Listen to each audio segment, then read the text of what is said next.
Audiolog, Elena Rostova. Day 7, or 8. I've stopped looking at the clock because every time I do, I realize how slowly time is actually moving. The storm hit its peak about 4 hours ago.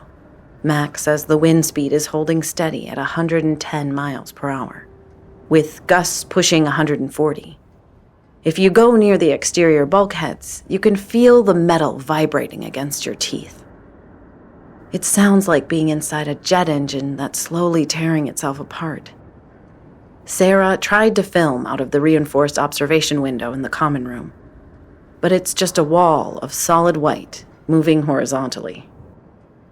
There is no outside anymore.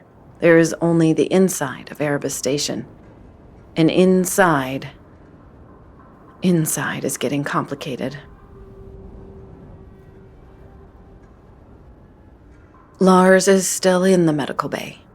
Chloe officially put him in isolation at 0600 this morning. She called it a precautionary quarantine protocol, which is the kind of sterile, bureaucratic phrase you use when you want to lock someone in a room without causing a panic. Nobody is panicking. Not yet. We are all professionals. We are all highly trained adults who know how to handle high-pressure environments. So instead of panicking, we are all just aggressively pretending everything is fine while simultaneously refusing to make eye contact with each other. Sarah is currently in the media module, reorganizing footage we haven't even shot yet. She's color-coding her digital folders.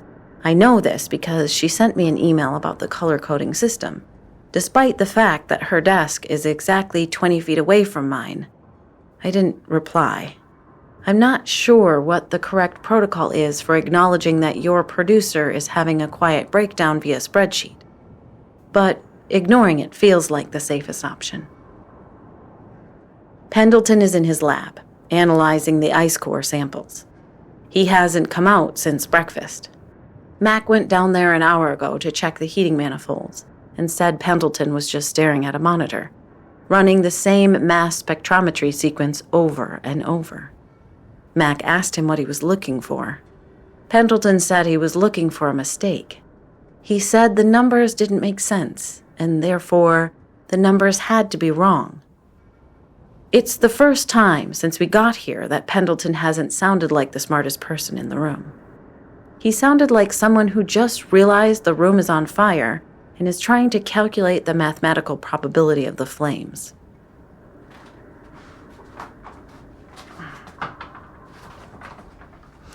And Marcus is sitting in the chair opposite me, methodically cleaning a camera lens that was already cleaned 20 minutes ago. I've watched him wipe the same spot of glass with a microfiber cloth at least 50 times. He's doing it with the kind of intense, deliberate focus you usually reserve for defusing a bomb. He just looked up at me. He knows I'm talking about him. I asked him if he wanted to go down to the med bay and see if Chloe needed help. He said, and I quote, "I am an audio-visual technician, Elena. Unless she needs someone to adjust the white balance on Lars's fever, I am statistically the least useful person on this continent right now." I told him he could at least offer moral support. He pointed out that Chloe Eris requires moral support the way a shark requires a bicycle, which is a fair point. Chloe operates on a level of professional detachment that makes the rest of us look emotionally unstable by comparison. I've seen her drop a beaker of highly toxic reagents, calmly calculate the splash radius, step exactly 2 inches out of the danger zone, and order a cleanup crew without her heart rate breaking 60. She is not a woman who needs her handheld. Still, I think Marcus just doesn't want to go down there. I don't want to go down there either. Because the last time I saw Lars, he was standing in the dark, staring at a wall with eyes that looked like they were bleeding from the inside. And that was before the quarantine. I should talk about the storm while I'm sitting here avoiding the med bay. The storm it's hard to describe if you haven't been in one. You think of wind as weather, a strong breeze, a gale, something that pushes against you. Here, it feels like a physical object. It hits the side of the station like a solid wall of concrete. The entire structure shudders. Mac told us on the first day that the station is built on hydraulic pylons that can adjust to the shifting ice and the wind shear. He said it was an engineering marvel. He spent 45 minutes explaining the tensile strength of the titanium alloys used in the outer hull. I don't understand most of the math, but I understood the pride in his voice. Right now, though, it just feels like we're in a tin can being kicked down a very long flight of stairs. The noise is constant. It's a low resonant frequency that gets into your teeth and stays there. You have to raise your voice just to have a normal conversation in the common room. It's exhausting. It wears you down physically and mentally because your brain is constantly processing the threat level of that sound. Your body knows that if the walls fail, you die. Not eventually, not slowly. You die in minutes. The temperature out there is -40, but with the wind chill, it's closer to -80. Exposed skin freezes solid in less than 60 seconds. The air in your lungs crystallizes. So you sit inside and you listen to the wind trying to tear the walls apart, and you try to pretend you're not trapped. But we are. We are entirely, fundamentally trapped. I'm going to go down to the med bay now. I can't sit here watching Marcus clean that lens anymore. It's making me crazy. I'm in the observation corridor outside the medical bay. Chloe let me down here. I think she wanted someone else to see what she was seeing, just to confirm she hasn't lost her mind. Lars is in the isolation room. The glass is reinforced, double-paned. There's a speaker system that lets us hear what's happening inside, but Chloe has the volume turned down low. He's strapped to the bed. Chloe did it about an hour ago with Mac's help. She said Lars didn't fight them. He didn't say anything at all. He just let them secure his wrists and ankles with the heavy medical restraints. I'm looking at him through the glass right now. He's thrashing. It's not a seizure. It's not a fever dream. It's methodical. He's pulling against the leather straps on his left wrist over and over again with exactly the same amount of force. Pull, relax. Pull, relax. Like a machine testing the tensile strength of a cable. His skin is pale, paler than it should be, even for a Norwegian who hasn't seen the sun in a week. It looks almost translucent under the fluorescent lights, and the veins in his neck and arms are dark. Not blue, not gray, almost black. He just looked at me. He stopped pulling at the strap, turned his head, and looked directly at the observation window. The capillaries in his eyes are completely blown out. There's no white left, just solid, wet red. And he's smiling. It's not a normal smile. It's too wide. The muscles in his face are pulling his lips back so far that I can see his gums. It doesn't look like an expression of joy. It looks like a physical reflex, like something is pulling the strings under his skin. I'm documenting it, Chloe. That's what I'm here to do. What is happening to him? You're a microbiologist. You have to know something. What are they doing? I don't know what that means. Rewriting them to do what? For what? Is it contagious? You don't sound sure. He didn't break the leather. He broke his own hand. He pulled until the bones in his hands collapsed. He just crushed his own hand to slip it through the strap. He's not even screaming. Why isn't he screaming? He's loose. He's tearing at the other straps. Chloe, he's going to get out. He's off the bed. He's standing by the door. His left hand is ruined. It's just meat and bone fragments. He's not even looking at it. He's looking at the magnetic lock. He's touching the keypad. He's leaving blood all over the numbers. He doesn't know the code. He can't know the code. Only Chloe and Mac know the code for the isolation room. He's just hitting the keys. He's not trying to type a code. He's just hitting them. Wait. He stopped. He's looking at his hand. Not the broken one. The good one. He's looking at his fingers like he's trying to remember how they work. He's extending them one by one. Index, middle, ring, pinky, thumb. Over and over. Now he's looking back at the keypad. He's pressing the numbers again. Slower this time. Deliberate. That wasn't random. He typed a 4-digit sequence. It was wrong, but it was a sequence. How does he know it's a 4-digit sequence? He's doing it again.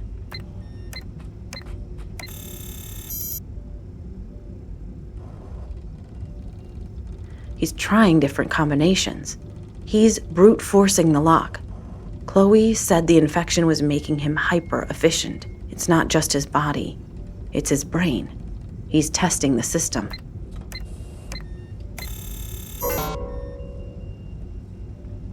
The panel just locked him out. Too many failed attempts. The keypad is disabled. He is staring at the red light. He's not moving. What is that sound?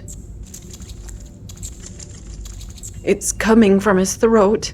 His jaw is locked open and his throat is vibrating. He's staring at the glass. He's staring right at me. The glass! He broke the glass! Mac, he's got Pendleton. Pendleton came down to the med bay. He tried to help Chloe with the sedative. He had a pneumatic injector. He opened the secondary airlock to pass it through the inner chamber. That was the mistake. That was the opening. Lars didn't go for the door. He knew the keypad was disabled. He picked up the heavy steel IV stand. He ripped it out of the floor mount with one hand, and he drove it into the observation window. He hit the exact center of the pane over and over with the rhythm of a machine. The reinforced polycarbonate didn't shatter at first. It spiderwebbed. It bowed outward. Pendleton froze. He just stood there holding the injector, watching the glass fail. I screamed at him to run, but he didn't move. I think his brain simply couldn't process what he was seeing. A human being shouldn't be able to break that glass. It violates the math. Lars hit it one last time, and the window blew outward in a shower of sharp plastic and glass.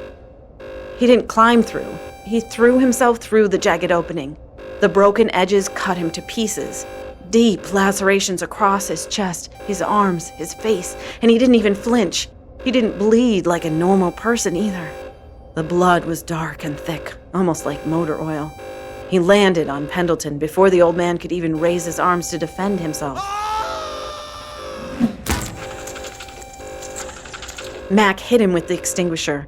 It caught Lars in the side of the head. It should have knocked him out. It should have killed him. He just turned around.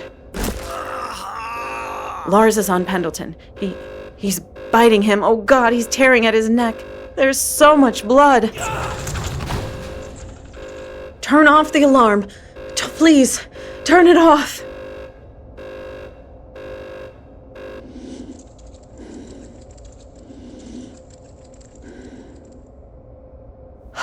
Pendleton, Pendleton, Pendleton. Pendleton. Pendleton is on the floor. His throat. The left side of his neck is torn open. It's not a clean cut. It looks like he was mauled by an animal. Chloe is trying to pack the wound with gauze, but it's soaking through instantly. She's pushing her hands deep into the tissue, trying to find the artery. Mac is kneeling in a pool of blood, pressing down with his entire body weight. Pendleton's eyes are wide open. He's looking at the ceiling. He's trying to speak. There's blood on my boots. I was standing 10 feet away and there's blood on my boots. It's so bright. Under these fluorescent lights, it doesn't even look real. It looks like paint. I'm looking at the shattered window of the isolation room. The glass is 2 inches thick. The edges are smeared with that dark, oily fluid that came out of Lars. It's eating into the plastic framing. It's actually dissolving the polymer. I need to sit down. I think I'm going to be sick. He's waiting. Audio log. Time is irrelevant. It's been about 2 hours since the breach. We moved Pendleton to the secondary medical bay in the science module. It's not as secure as the primary isolation room, but the primary isolation room currently has a shattered window and a floor covered in blood and glass. Chloe managed to stabilize him. She stitched the lacerations on his neck and shoulder. He lost a lot of blood, but it missed the carotid artery by a fraction of an inch. He's unconscious now, sedated. Mac is sitting by the door with a heavy steel wrench across his knees. He hasn't said a word in 2 hours. He just stares at the door, waiting for a sound that hasn't come yet. Lars is locked in the lower access corridor. It's a dead end. It leads to the utility shafts and the secondary water reclamation tanks, but there's no way up to the main modules except through the heavy magnetic doors. Mac checked the schematics 3 times. He's trapped down there. I went back to the common room. Sarah and Marcus were there. The alarm had sounded through the whole station, so they knew something was wrong, but they didn't know what. I told them. I told them Lars broke out. I told them he attacked Pendleton. I told them he bit him. Sarah just stared at me. For a long time, she didn't say anything. She just kept tapping her pen against her tablet. Like if she kept the rhythm going, the world wouldn't fall apart. Then she asked if we had called for an emergency medevac. I had to explain to her very slowly that there are no medevacs in a Category 5 Antarctic storm. No helicopter can fly in this. No plane can land. Even if they could, the nearest base with an airstrip is McMurdo, and they are dealing with the same storm system. She said, "But it's a medical emergency. They have to come." I said, "Sarah, the wind is blowing at 140 miles an hour. If a helicopter tries to fly in this, it will be torn to pieces before it even crosses the ice shelf. Nobody is coming." She didn't cry. She just nodded, very precisely, and went back to her spreadsheet. I think she's in shock. I think we all are. We are completely cut off. Marcus asked what was wrong with Lars. I told him I didn't know. He asked me what he looked like. I lied. I told him he looked sick. I didn't tell him about the eyes. I didn't tell him about the smile. I didn't tell them about the clicking. I didn't tell them about the way Lars looked at me through the glass. I didn't tell them that when Mac hit him with a solid steel cylinder, his skull didn't crack. I should have told them. I know I should have.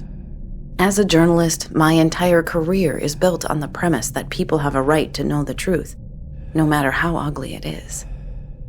But sitting in that common room, looking at Sarah's trembling hands and Marcus's forced calm, I realized that truth is a luxury you can only afford when you have somewhere to run.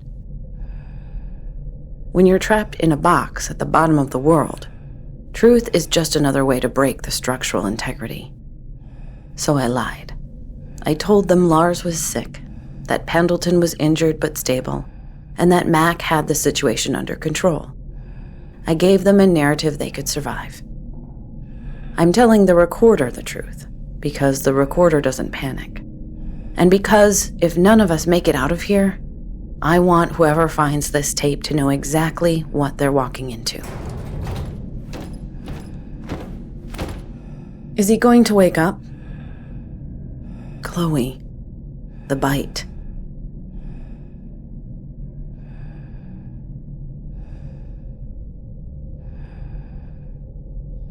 You said the particulate was bloodborne.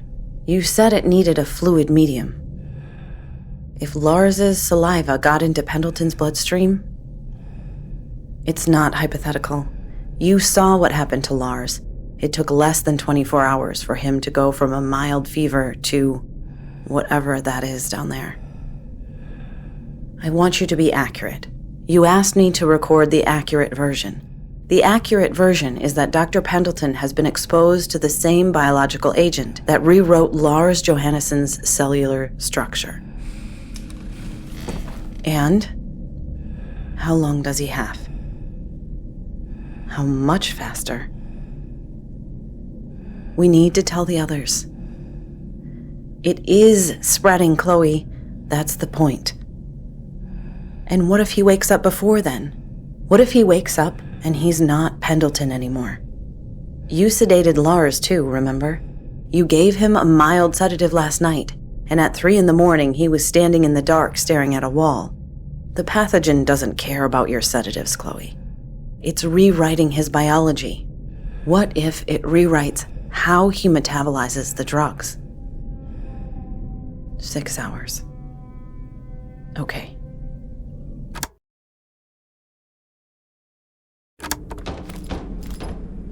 Audio log. It's been 4 hours since Pendleton was attacked. I couldn't stay in the med bay. The smell of iodine in the blood was making me nauseous.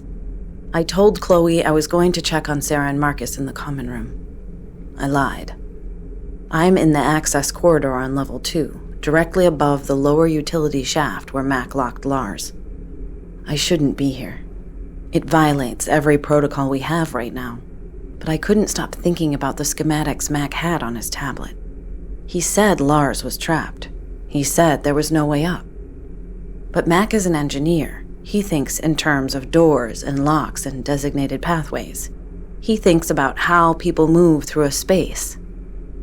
He assumes that the geometry of the station dictates the geometry of movement. A door is a barrier. A wall is a boundary. Lars isn't a person anymore. I don't know what he is, but I know he doesn't care about designated pathways. When he was pulling at the leather straps in the med bay, he wasn't trying to untie a knot. He was testing a physical limit. He was calculating the exact amount of force required to break his own hand, to slip the restraint. That's not human logic. That's the logic of something that sees the body only as a tool, and the station only as a puzzle to be solved.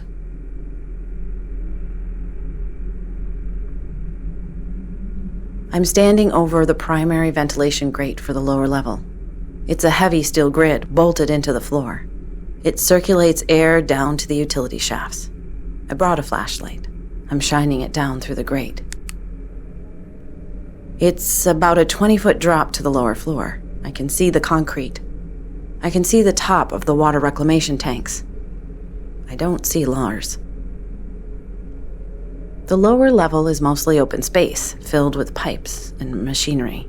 There are a lot of shadows. He could be hiding behind one of the tanks. I'm moving the beam of the flashlight slowly, left to right. The concrete floor is clean. The water tanks are undisturbed. The main power conduits are intact.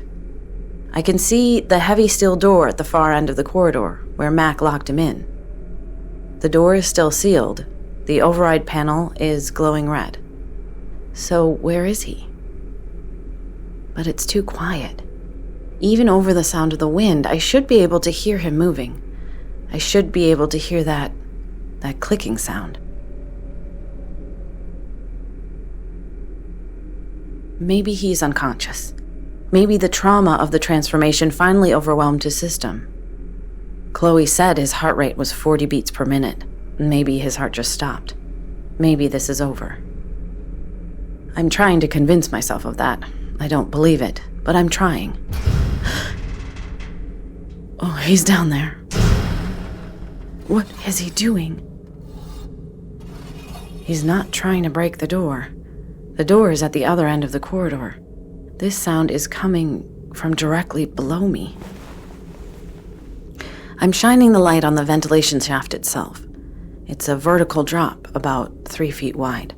Smooth sheet metal. There's no ladder. There are no handholds. It's designed to move air, not people. There are deep scratches on the inside of the shaft. fresh ones.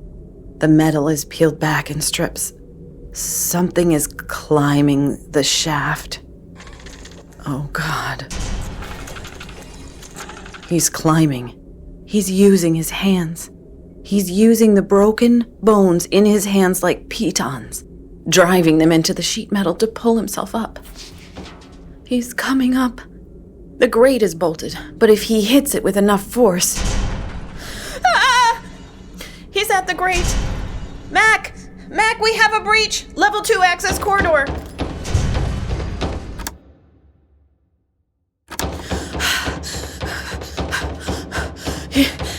He got through the grate. He's on level 2. I lock the bulkhead. It won't hold him long. It's not a magnetic seal. It's just a standard electronic lock.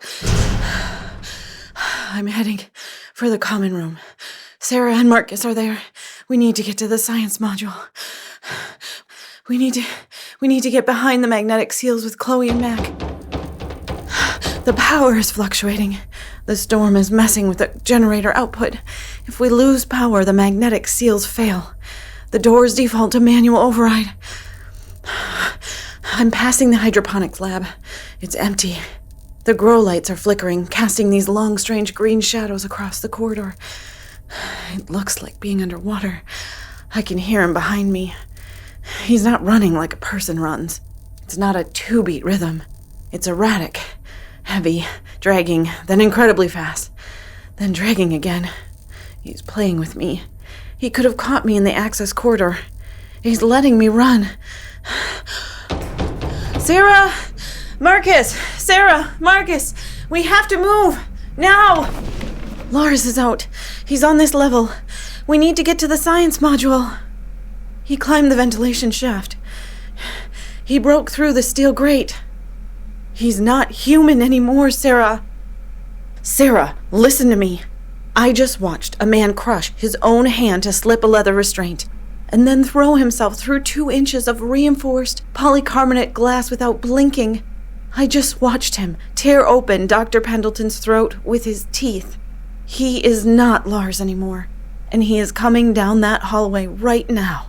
Move your ass! He's through the bulkhead. Run!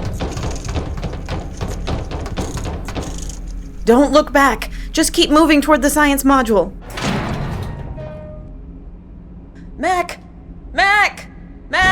Open the primary seal. We're coming in. Mac! Chloe! Open the door. It's Elena! He's at the end of the hall. He's just standing there. The fluorescent lights are hitting him directly. I can see what he's become. His clothes are torn to shreds from the glass. His skin isn't pale anymore. It's mottled, covered in dark, raised veins that pulse independently of his heartbeat. His jaw is dislocated, unhinged. It hangs open at an impossible angle, and his throat is vibrating so fast it's a blur. That's where the sound is coming from. He's not breathing. I'm watching his chest, and he's not taking in any air. He doesn't need to. His left hand, the one he broke to escape the restraints, is healing. I can see it happening. The bone fragments are knitting themselves back together under the skin. The tissue is fusing. It's not healing perfectly. The fingers are elongated. The joints are swollen and sharp, but it's functional. It's a weapon now. He's tilting his head. He's looking at us like we're a math problem he's already solved. Marcus, don't look at him. Mac, open the door. He's right behind us. We don't have 60 seconds. Marcus! Mac, hurry, please! Marcus, let him go! The door is open! He's in the door! He's too strong!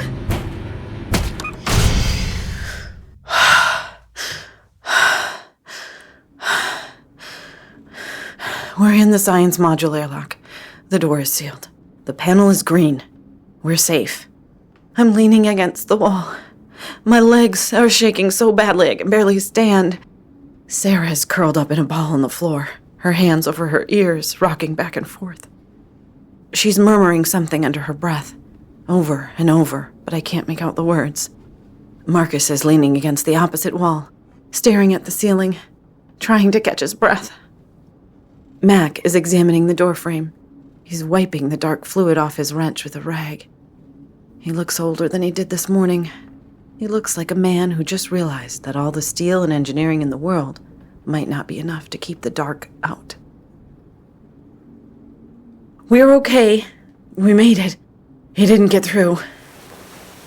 "I didn't touch him. I swear I didn't touch him." "Marcus, it's okay. Listen to Mac. The magnetic seal will hold. He can't get through that door." Oh, Marcus. I'm looking at his arm. The heavy canvas of his parka is torn. Underneath it, the thermal layer is soaked with blood. It's not a lot of blood, not like Pendleton, but it's enough. The teeth marks are deep. They don't look human. They look like a bear trap clamped down on his forearm. Oh, God. Chloe is moving toward him. She has her medical kit open. She's putting on gloves. Her hands are perfectly steady, but her face is completely blank. She's not looking at Marcus as a person anymore.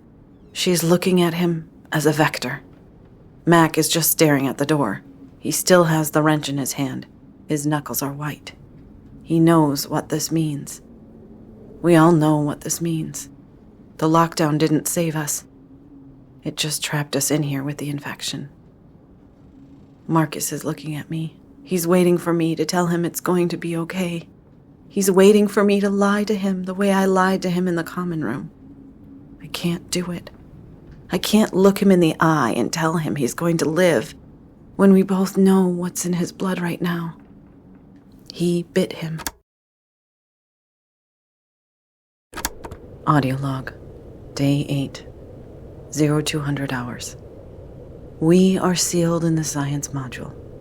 The magnetic locks are engaged on all exterior doors. The storm outside is holding at 120 miles per hour.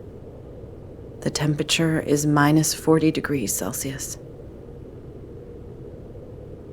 Inside, the temperature is 20 degrees. We have power, we have light, we have food, we have water reclamation, we have a fully stocked medical bay. We have everything we need to survive a 6-month winter isolation. We also have 2 infected people. It feels like we're in a lifeboat, but the leak is coming from the inside of the boat, and we're just sitting here, watching the water rise.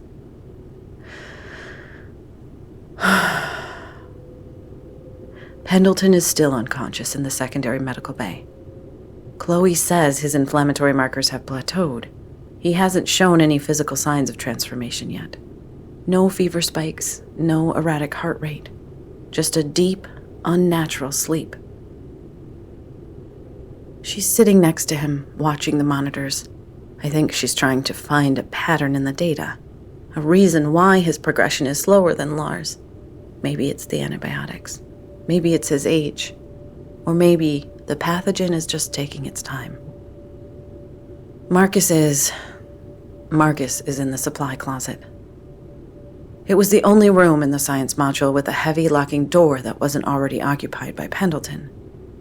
We cleared out the shelving units, put a cot inside, and locked him in.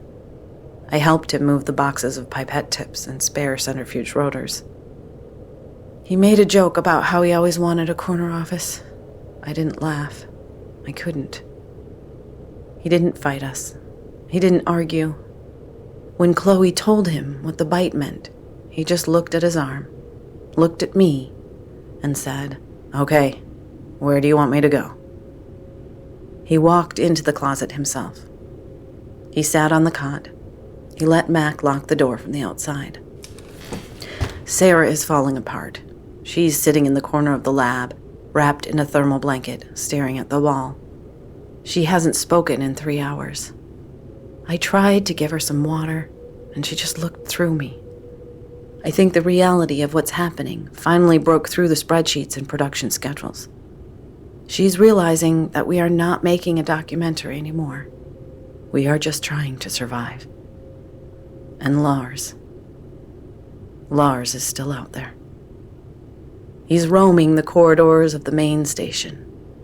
Every now and then we hear him, a heavy footstep above us, a scrape against the ventilation ducts, the clicking. He's hunting. He knows we're in here. He's just looking for a way in. I went to the door of the supply closet an hour ago. I sat on the floor outside. I asked Marcus how he was feeling.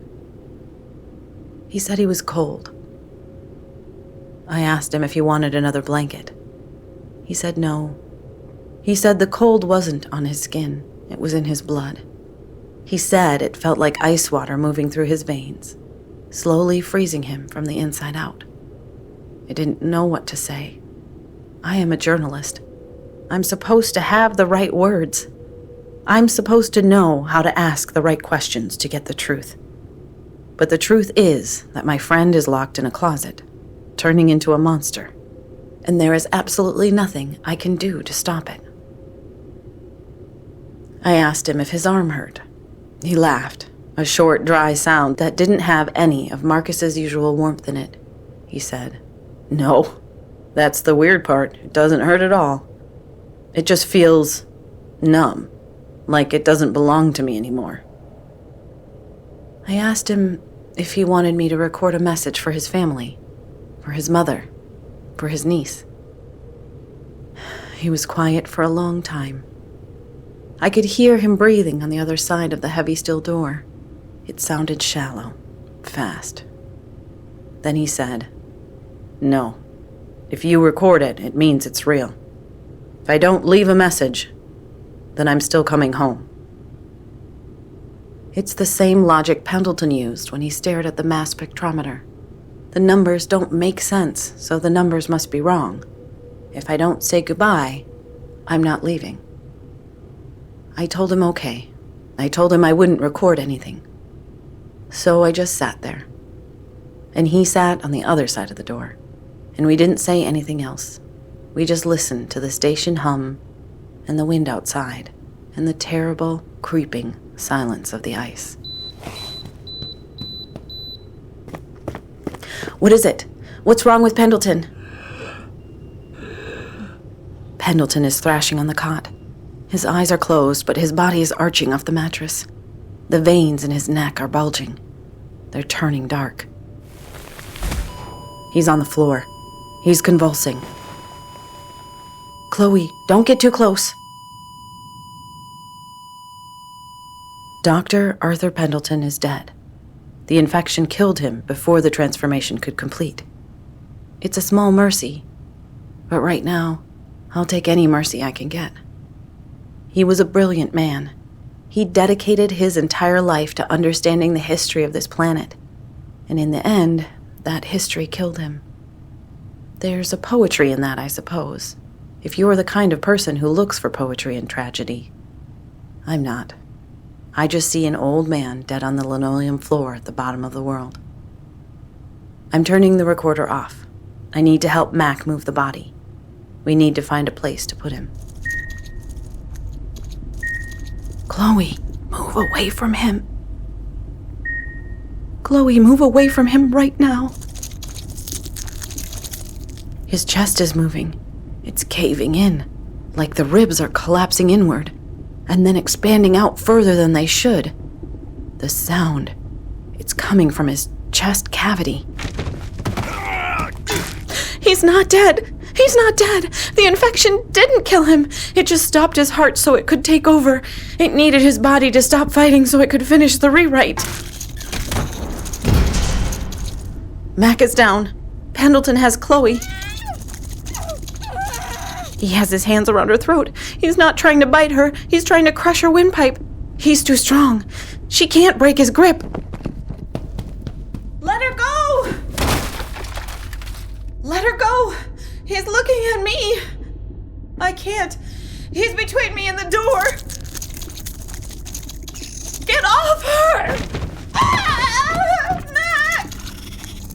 This is it. This is how it ends. Not with a rescue. Not with a helicopter breaking through the storm. Just a dark room at the bottom of the world, and a man who isn't a man anymore. He's so close. I can feel the cold radiating off his skin. I can see the individual fibers of his torn shirt. I can see the exact pattern of the burst blood vessels in his eyes. I'm closing my eyes. I don't want to see it happen. I just want it to be fast. The power is gone. The magnetic seals. If the power is gone, the magnetic seals on the exterior doors will fail. The whole station is open. He's leaving. He's not interested in us anymore. He's going out. Into the rest of the station.